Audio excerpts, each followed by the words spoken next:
Bonjour et bienvenue dans cette nouvelle vidéo de Draw My Economy. Aujourd'hui, on va voir que le Covid va peut-être être à l'origine d'un blackout électrique cet hiver. Parce que il fait très froid. Il fait froid sur toute l'Europe et même en Angleterre, il paraît que la Reine des Neiges. Cette vidéo est sponsorisée par GroupElec.com. GroupElec propose une gamme de produits qui s'étend des groupes électrogènes pour la maison et l'artisanat, aux générateurs avec prise de force et aux unités de puissance industrielles. Ses points forts sont une permanence téléphonique 7 jours sur 7 de 9 heures à 22 heures pour le conseil à l'achat et à la mise en route, et 90% des produits présentés sont en stock et livrables en 1 à 2 jours. Je vous mets un lien dans la description pour que vous puissiez aller voir leur site. Geoffroy travaille pour EDF. Geoffroy Aupier est allé à une conférence en Allemagne sur le maillage électrique européen. Et le soir à l'hôtel, il a été extrêmement surpris quand il a allumé la télé.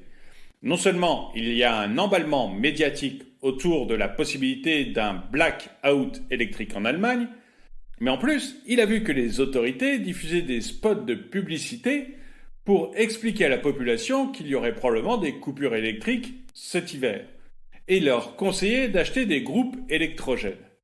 En rentrant de sa conférence, Geoffroy Aupier est un peu inquiet parce que lui-même, il a une maison entièrement chauffée et à l'électricité. Et il décide donc d'aller voir certains de ses collègues pour savoir si, oui ou non, il risque un blackout en France.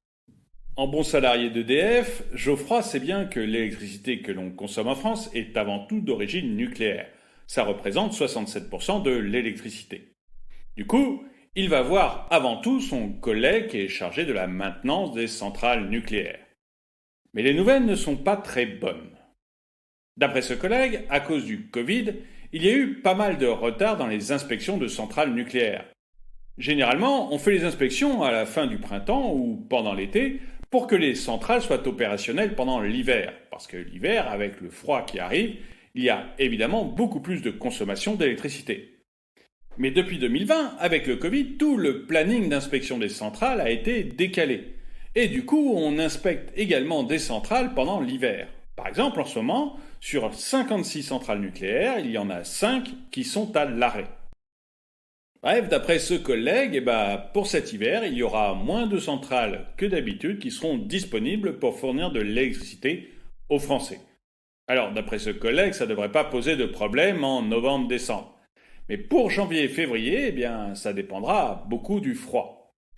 Mais il lui conseille quand même d'aller voir du côté des énergies renouvelables. Il y a peut-être une solution de ce côté.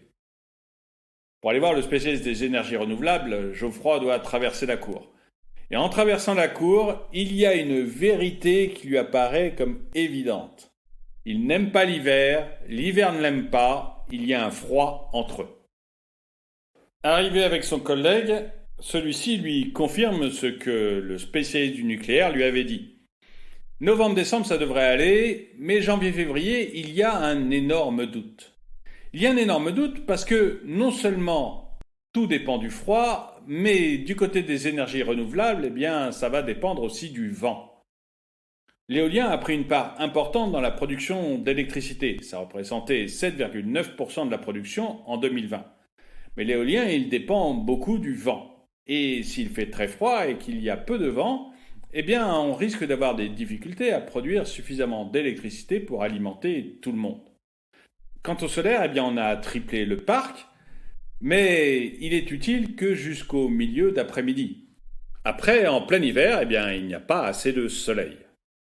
Mais Geoffroy fait remarquer que dans ce cas-là, on peut passer sur les énergies pilotables. Ce qu'on appelle pilotable, c'est les centrales thermiques ou les centrales nucléaires. Le nucléaire, on en a déjà parlé, mais du côté des centrales thermiques, son collègue lui fait remarquer qu'on en a fermé beaucoup ces 10 dernières années. Alors c'est très bon pour l'environnement, la fermeture des centrales au fioul et au charbon, mais un système électrique avec moins de pilotables, ça laisse moins de marge de manœuvre, et donc davantage d'incertitude. Geoffroy retourne à son bureau et trouve que, décidément, dans cette cour, il fait un froid de quinoa. Un froid de quinoa, c'est comme un froid de canard, mais pour les véganes.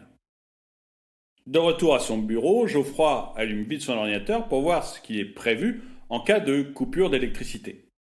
En cas de coupure d'électricité, les premières concernées, ce sont les industries. EDF coupe d'abord l'électricité à tout ce qui est industrie. Alors, il y en a certaines qui sont volontaires et qui touchent de l'argent dans ce cas. Et puis, si la panne d'électricité devient plus importante, eh bien, toutes les industries sont concernées. Après les industries, eh bien, ce sont les particuliers qui sont concernés. EDF vous coupera alors l'électricité. Et quand EDF coupe l'électricité aux particuliers, eh bien, il le coupe pour un quartier ou une petite ville pendant une durée d'à peu près 2 heures. Alors, tous les particuliers ne sont pas concernés de la même façon. En fait, les grandes villes, elles, sont assez peu touchées parce qu'elles ont un bon maillage d'électricité. Par contre, vous avez des régions entières où il y a très peu d'électricité produite, comme la Bretagne par exemple.